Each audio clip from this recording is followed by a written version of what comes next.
June forecast. Thank you for coming to Annette's Astrology Corner. And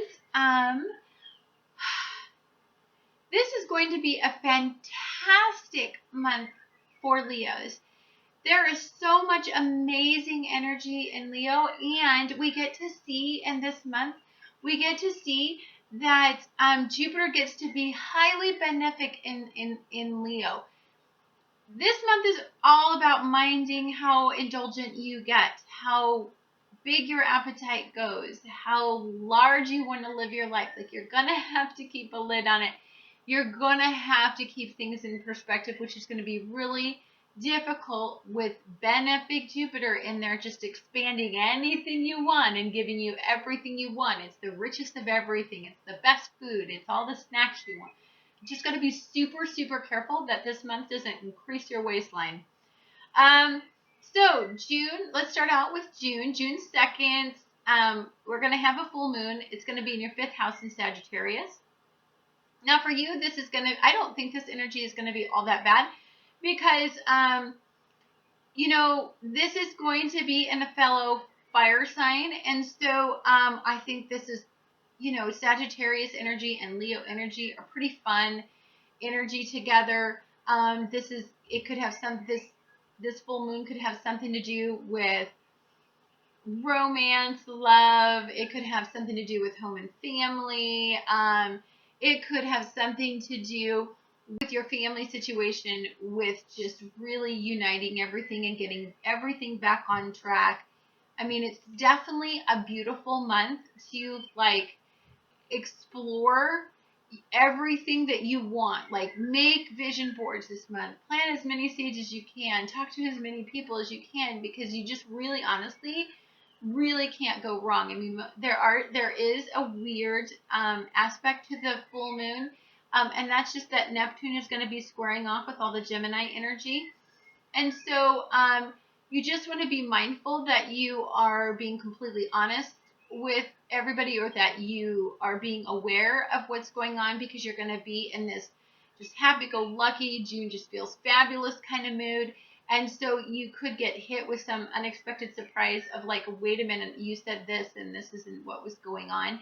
And that could come up on the full moon, because full moons, illuminate the darkest parts of everything. Think about the moon, how it illuminates, the night. So anything that's in the dark, anything that's in the shadow can come out during a full moon, and just be aware of that.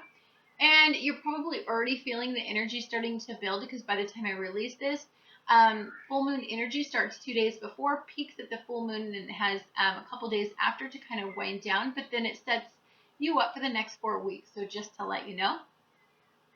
And then on the 5th, we have Mars in your 11th house, and that is going to be sextiling Jupiter in Leo. And then we have Mercury in Gemini. It's going to be sextiling Jupiter in Leo.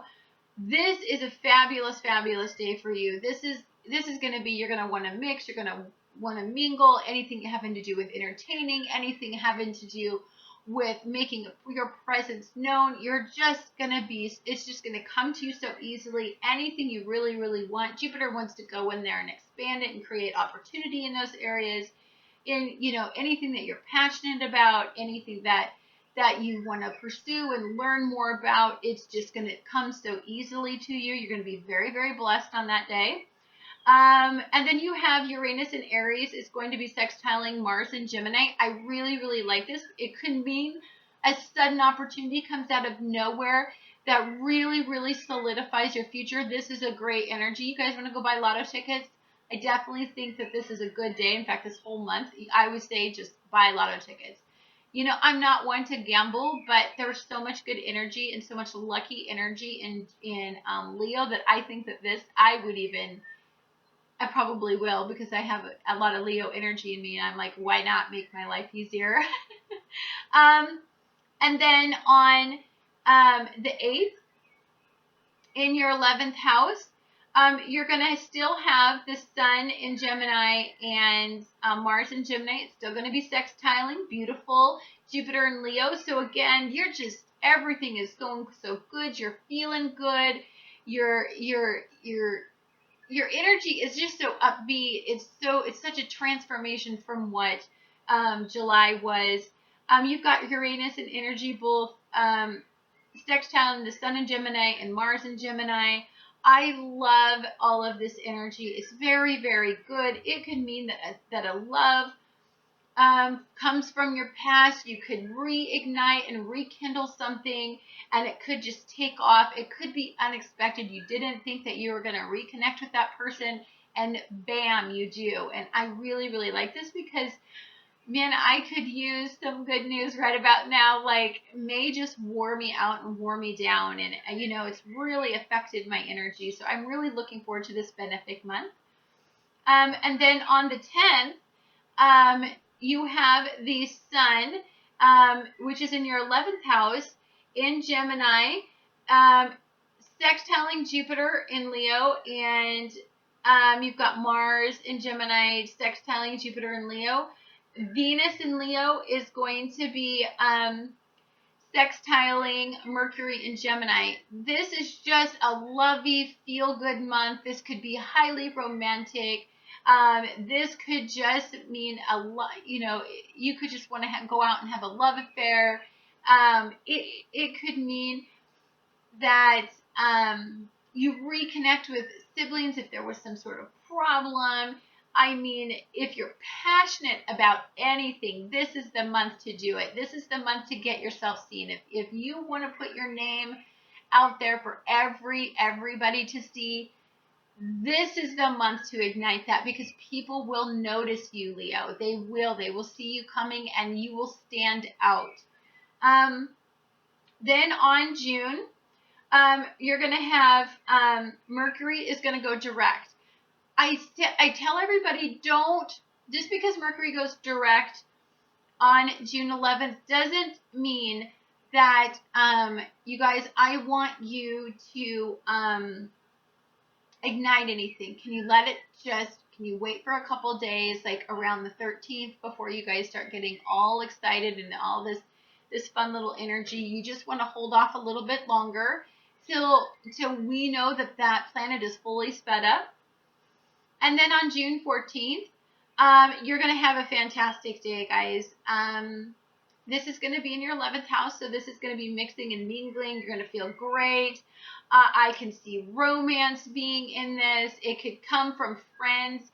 If there's somebody that you've liked as a friend and I could see something just all of a sudden generating from that friendship.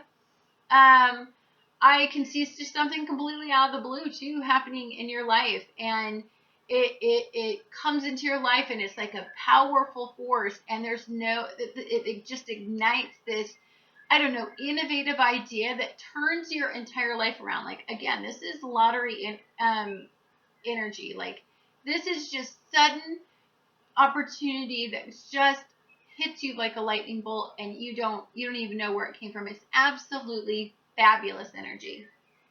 Then on the 16th, we have a new moon in Gemini, and that new moon is going to be in your 11th house.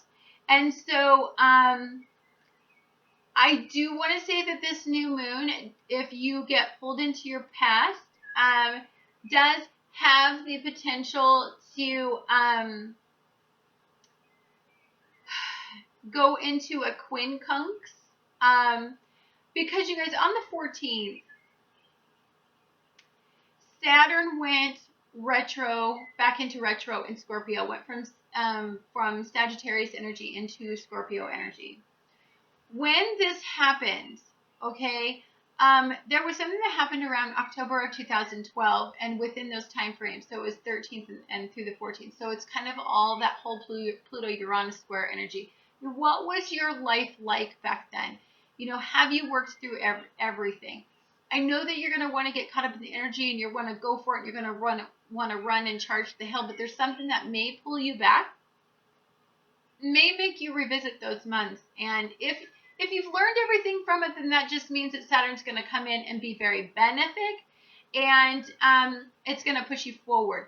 However, for the people that did not work through those things, that avoided them, or tried to run away from them, this is going to be a very, very different energy for you, you're going to have a pretty tough day on this day because it's just going to be a reality-based day.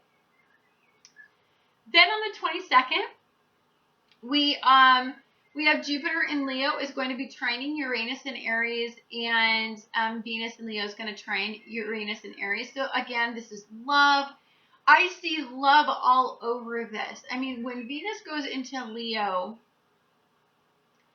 that means that Leos get this beautiful planet that comes in and just wants to feel good, is passionate, wants to partner, wants to just have love, and then you're such a lovey, full-hearted sign. I mean, this just, to me, just reeks of like beautiful, beautiful love energy. Now, Saturn in Scorpio is going to be in retrograde. If you get sucked into your past, if you haven't worked through your energy and you're sucked into your past, you could find this energy takes it in the opposite direction because there's several quincunxes in this day.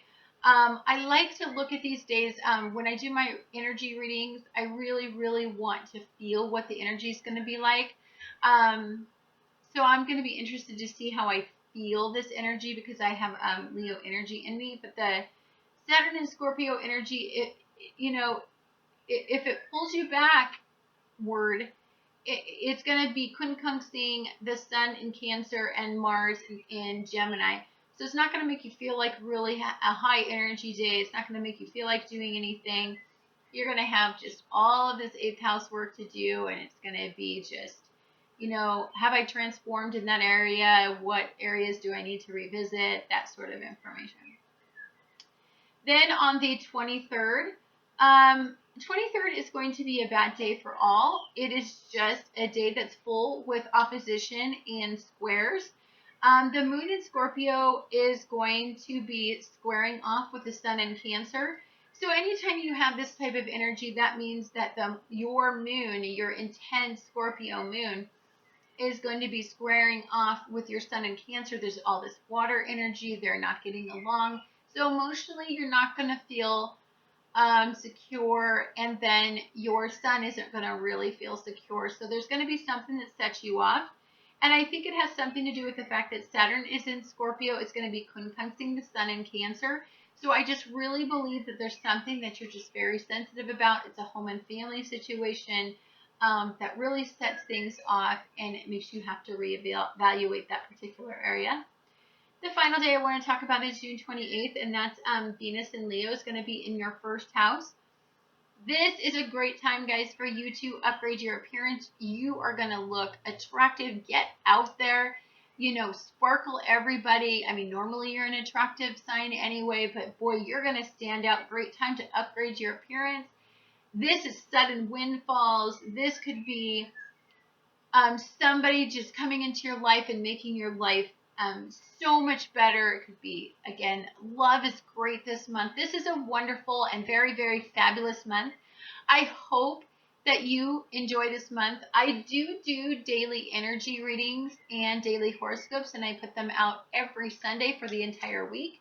And I would love to get more into this energy, but for now, I will see you guys either on the dailies or I'll see you guys again next month.